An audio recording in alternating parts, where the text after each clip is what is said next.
Another important classification of law is written and unwritten law. So a law can be either written or unwritten. A written law is not merely a law that is written down, it is a law that is codified, a law that has been enacted.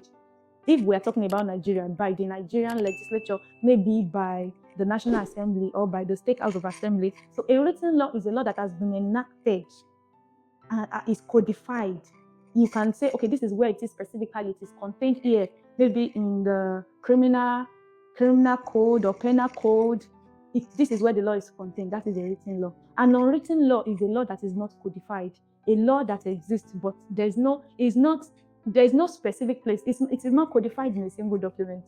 That is an unwritten law. An example of this is customary law. But don't get confused. Now, let's move to another classification of law. Another classification of law is called customary law.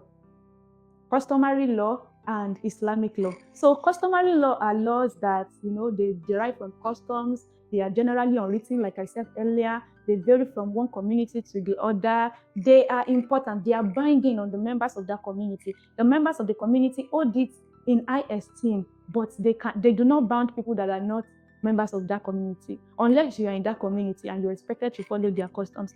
Many of these customary practices have been recognized by the court.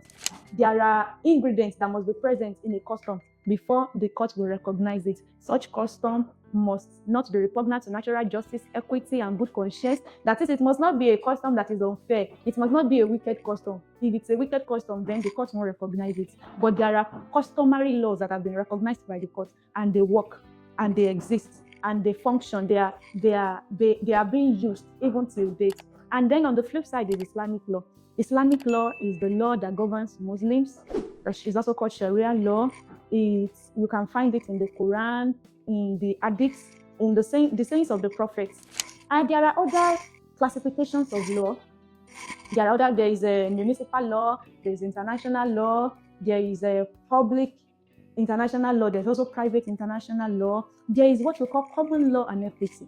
In fact, that particular classification deserves a video of its own because it's so broad. Yes, there's common law and equity as a classification of law. And there are other classifications that we may not be able to touch in this video. But what are you taking away from this video? What I want you to take away is that there are different classifications of law. And those classifications, they are consequential. They determine how those laws are administered and how you can get remedy for any breach or any wrong that has been done against you.